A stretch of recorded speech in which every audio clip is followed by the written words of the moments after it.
Okay, so then this also goes back to, I don't know if you saw Elon Musk's he had this diagram of where like the left and the right is. Yeah. Right? And you Yeah. saw where So that's the Overton window. Yeah. So it talks about how society has moved so far. You may not have moved, but because society has moved so far, you are now classified as being right wing. So that's why people, come. Like I get a whole heap of leftist trolls on social media coming after me, and I think it's so cute. I actually read somebody's. what is it?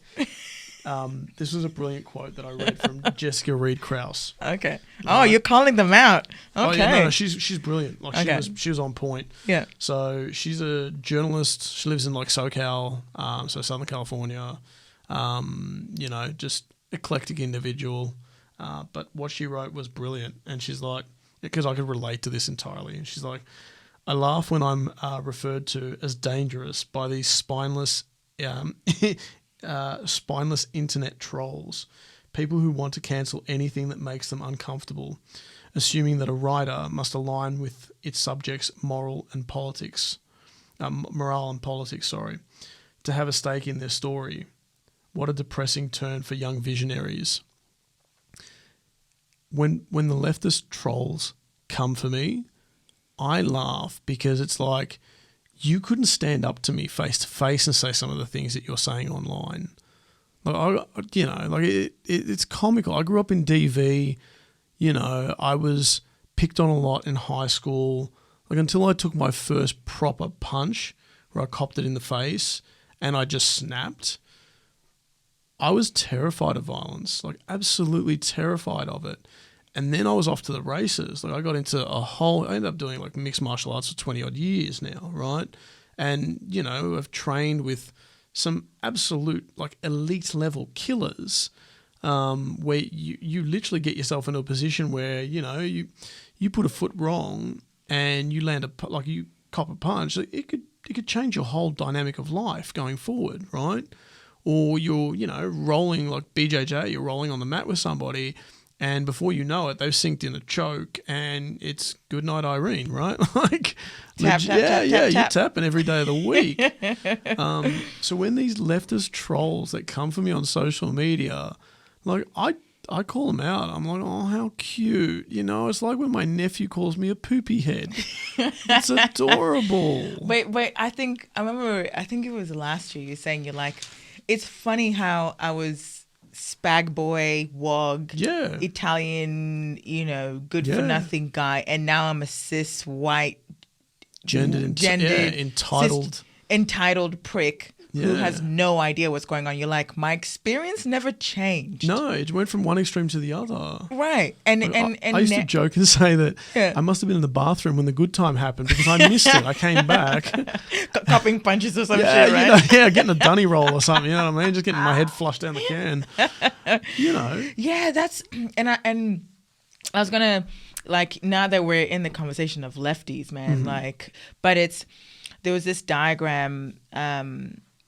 that I'll put on the screen where it's like, people who are progressive think it's linear. Progressive's biggest flaw is that they view progress as being linear. To the progressive, progress looks like this. It's an upward straight line.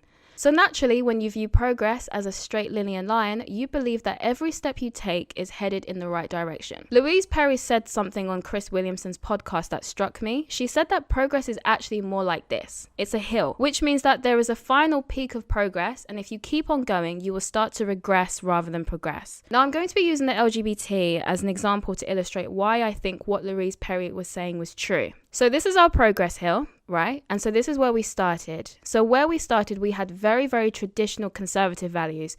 We believe that all men should be masculine, all girls should be feminine. We believe that everyone should be heterosexual, and if you weren't, we'd give you conversion therapies so that you could unlearn your homosexuality. But with the work of the progressive, society moved to here, where we believed that not all men had to be masculine. In fact, it was okay for some men to be more feminine and to wear makeup. And not all women had to be feminine. In fact, it was okay for some of them to be more masculine and like trucks and sports. We stopped giving gay conversion therapy, and we allowed same-sex attracted people to be together, as well as get married and adopt. Many would say that this would have been the peak of progress. But because progressives view progress as an upward linear line, they can't be satisfied and they wanted to keep moving forward. And that's exactly what they did. And in the process, they started to take us back down the hill that they helped us to climb.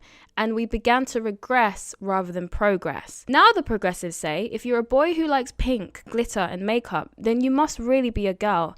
And if you're a girl who hates dresses and skirts but likes sports and trucks, then you must really be a boy. Because God forbid you don't adhere to the gender stereotypes that we once upheld when we were down here. They also say that sexuality is nothing more than a bigoted genital preference, which can be unlearned. Which sounds very, very similar to the homophobic rhetoric that we used to say when we were over here. I saw a video of a trans woman saying that if a lesbian is not attracted to penises, then it's likely due to trauma that she needs to work through. Doesn't really sound very progressive in my personal opinion. So essentially the progressives have taken us from here up to here and then all the way back down again so that we're right back to where we started. Right. So they think it's going up, but it's actually, the thing is that it's like any sort of trend, right? Even talking about the New World Order, right? They're talking about, oh yeah, like for centuries we've had the Dutch, we've had the German, we've had the French.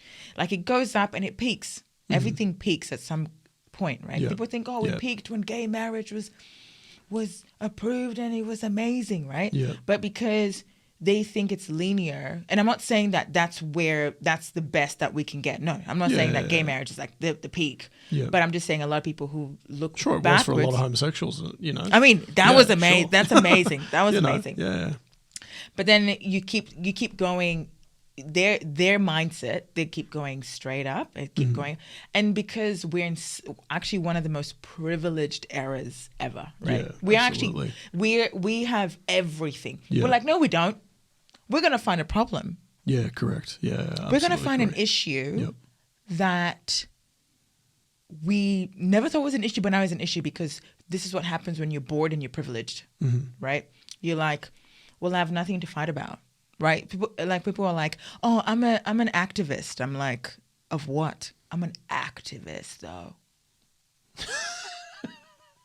I'm like, fuck off. Like, yeah. You know what I mean? Like, pick something, like, or get a job or get a hobby, like, you know, like. So you're talking about professional activists? Professional activists. Yeah. Okay. Do you know some? No, not anymore. Some? Okay. Not anymore. So you've met some though? Yeah. No shit. We're in the mecca of progressives right now in this suburb. I understand we're in the heart of commie land. I'm not. I'm not.